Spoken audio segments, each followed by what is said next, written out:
खबर असरदार आप देख रहे हैं, आपके साथ मैं हूं पुनीत। और चलिए सबसे पहले देखेंगे टॉप 20 खबरें। सार्क विदेश मंत्रियों की बैठक में भारत ने पाकिस्तान के सामने आतंकवाद का मुद्दा उठाया। विदेश मंत्री एस जयशंकर ने सार्क देशों से सीमा पार से आतंकवाद, व्यापार में बाधा, कनेक्टिविटी में रुकावट की चुनौतियों के खिलाफ एकजुट आने की अपील की। चीन अब भारत के पूर्वी हिस्से में तनाव का नया मोर्चा खोल रहा है। चीन ने भूटान से लगे डोकलाम के पास में अपने H-6 परमाणु बॉम्बर और क्रूज मिसाइल को तैनात किया है।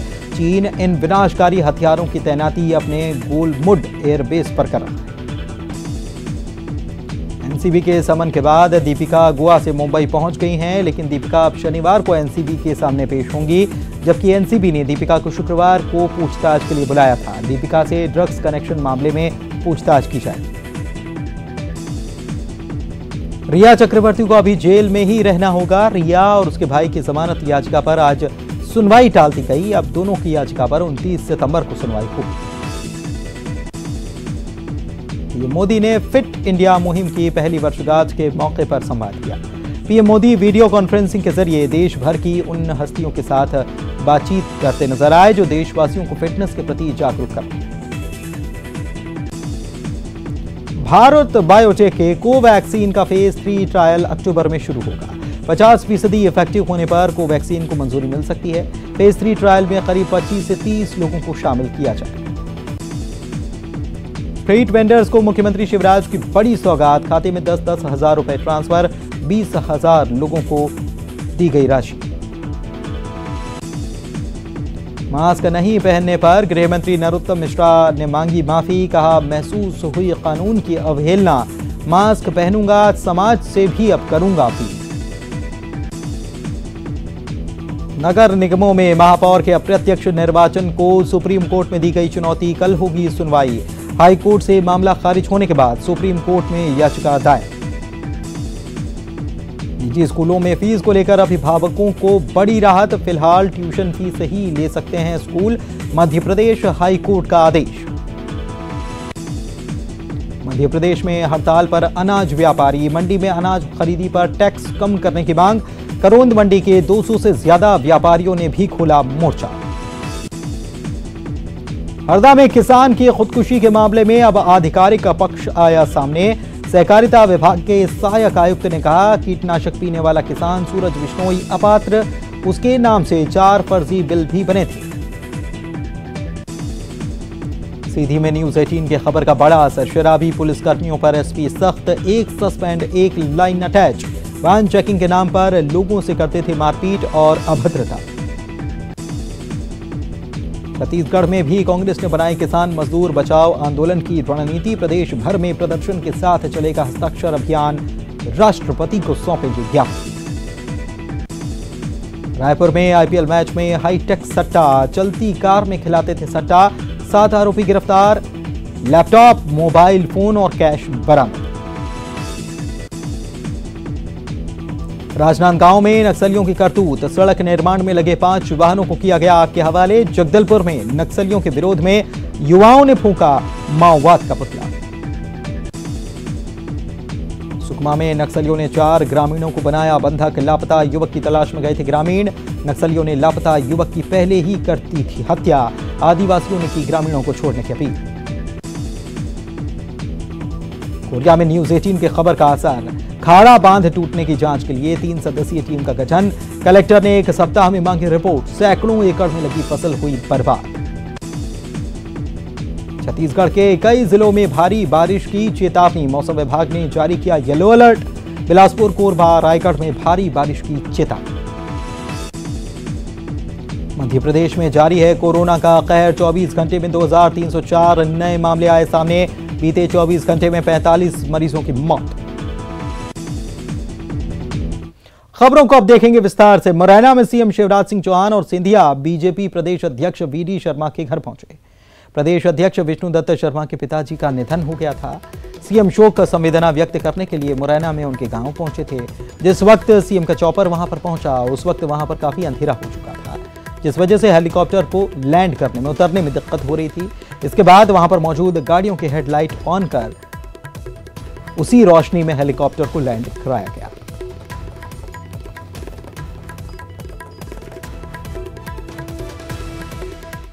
हमारे यशस्वी प्रदेश के अध्यक्ष श्री विष्णुदत्त शर्मा जी के पिताश्री, जिनकी आयु 93 साल से ज्यादा थी, स्वर्गीय अमर सिंह जी दंडौतिया, उनका देवलोक गमन हुआ है। बहुत यशस्वी और सरल जीवन था उनका। मुख्यमंत्री शिवराज सिंह चौहान लगातार चुनावी दौरे पर बने हुए हैं। सीएम ने अशोकनगर के राजपुर को विकास कार्यों की सौगात दी और सिंधिया भी उनके साथ मौजूद थे। विकास योजना का शिलान्यास और लोकार्पण करने के बाद दोनों नेताओं ने सभा को संबोधित किया। मुख्यमंत्री ने पूर्व सीएम पर हमला बोला और कहा कि जो जनता के हित की योजनाएं बंद कर दे, सारे पैसे खा जाए, वो क्या लायक है। सीएम ने कहा कि जनता ये तय करेगी कि लायक कौन है और नालायक कौन है। इसके बाद सीएम ने ग्वालियर के डबरा में हुंकार भरी। उन्होंने श्यावर वाली माता प्रांगण में डैम का भूमि पूजन किया। डबरा में भूमि पूजन कार्यक्रम के दौरान मंच पर गृह मंत्री नरोत्तम मिश्रा और कैबिनेट मंत्री इमरती देवी भी मौजूद थी।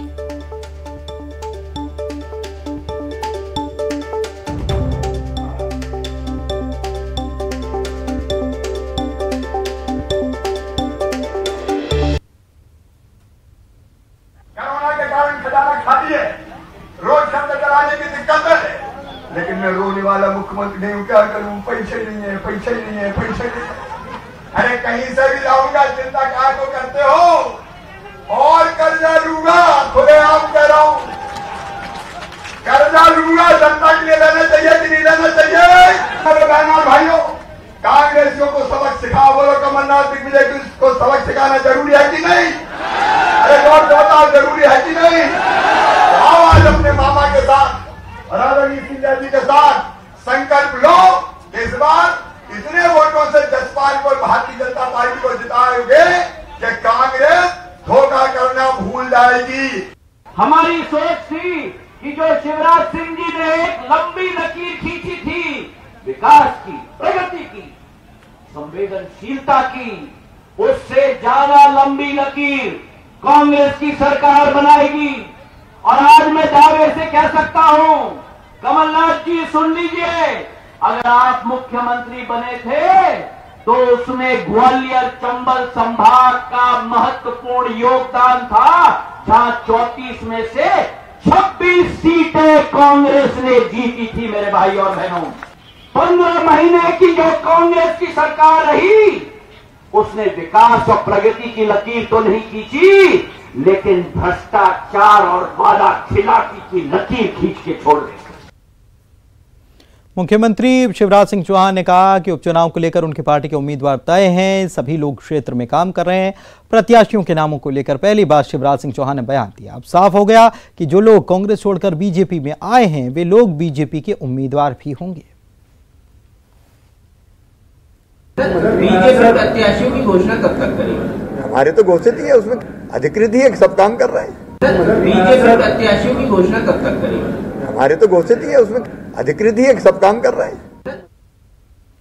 इधर उपचुनाव को लेकर कांग्रेस की दूसरी सूची 27 सितंबर को आ सकती है। बाकी बची 13 सीटों के उम्मीदवारों के नामों की लिस्ट लेकर पीसीसी अध्यक्ष कमलनाथ दिल्ली में हैं। दिल्ली में पार्टी नेताओं के साथ 13 सीटों पर प्रत्याशियों के नामों पर चर्चा की जाएगी। कांग्रेस ने 9 सीटों पर सिंगल नाम तय कर दिए हैं, तो 2 सीटों पर 3-3 नामों का पैनल है, जबकि ब्यावरा और मेहगांव सीट को लेकर अभी नाम तय नहीं किए गए हैं। संभावित उम्मीदवार कौन कौन से हो सकते हैं?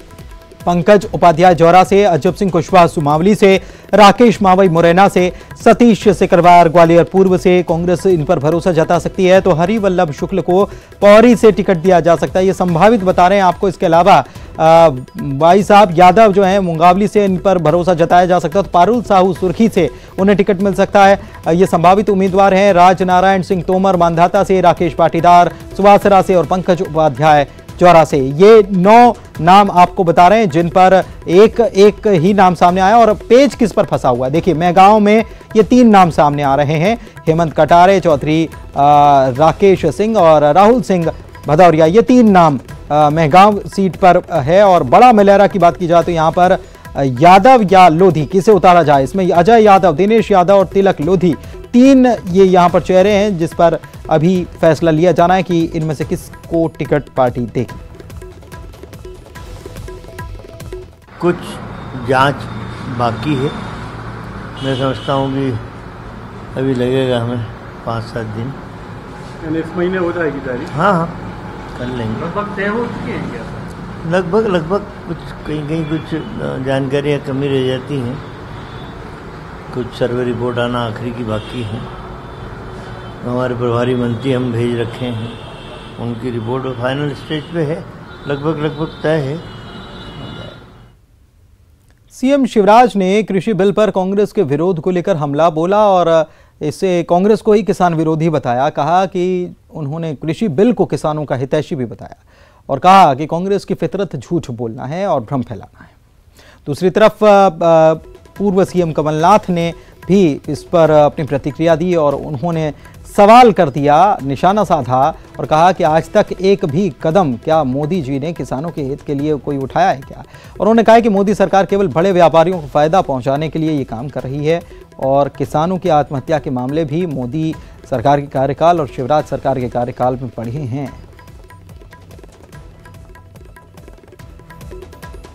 कांग्रेस किसान विरोधी है,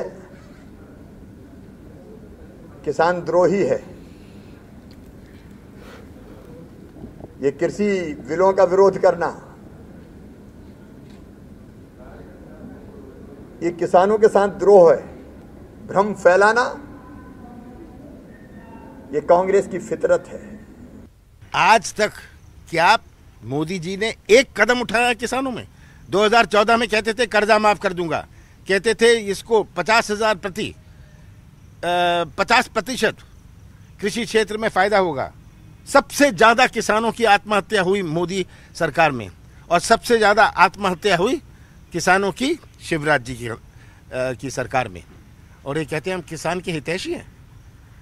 ये आज केवल बड़े व्यापारियों को फायदा पहुंचाने के लिए, बड़े उद्योगपतियों को फायदा पहुंचाने के लिए ये कदम उठाए जा रहे हैं, जब पूरा कृषि क्षेत्र इसका विरोध कर रहा है।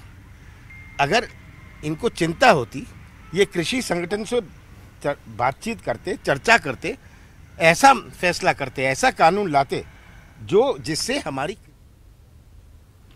कर्ज माफी पर सियासत एक बार फिर से गर्मा गई है। पूर्व सीएम कमलनाथ ने सीएम शिवराज सिंह चौहान पर हमला बोला और कर्ज माफी पर झूठ बोलने का आरोप लगा दिया।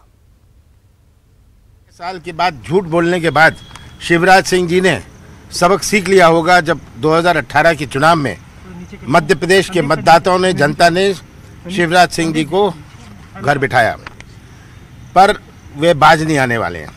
ये पिछले 7 महीने, पिछले 15 महीनों से कहते गए कि कर्जा माफ नहीं हो रहा, कर्जा माफ नहीं हो रहा। मैं लगातार कहता गया कि कर्जा माफ जारी है। पहला किस्त था, दूसरा किस्त था और तीसरा किस्त में हम उसका समापन करने वाले थे।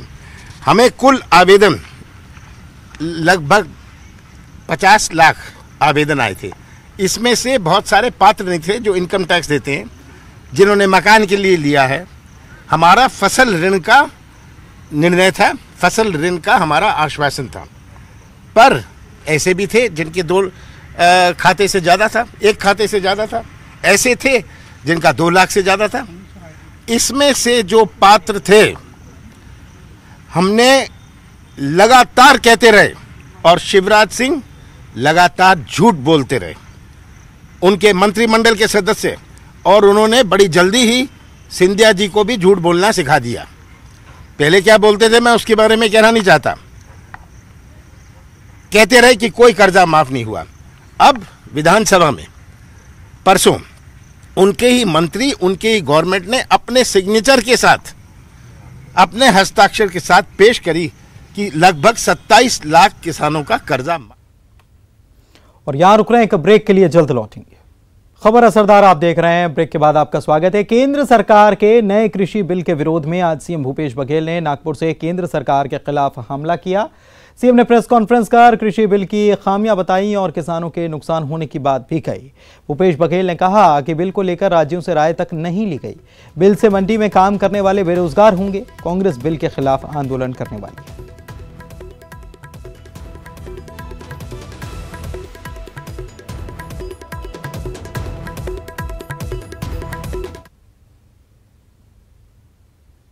इधर छत्तीसगढ़ कांग्रेस कृषि बिल के विरोध में 26 सितंबर को speak up for farmers campaign चलाएगी।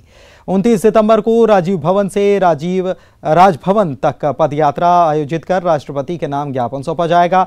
2 अक्टूबर को किसान मजदूर बचाओ आंदोलन के तहत सभी जिला मुख्यालयों पर प्रदर्शन किया जाएगा। 2 से 31 अक्टूबर के बीच हस्ताक्षर अभियान चलाया जाएगा, जिसमें 20 लाख लोग शामिल होंगे और AICC इसे भेजा जाएगा।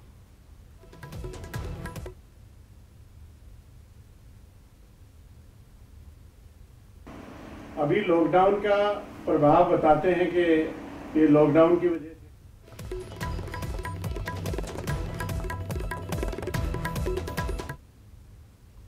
और इसी के साथ इस बुलेटिन में फिलहाल इतना ही। नमस्कार।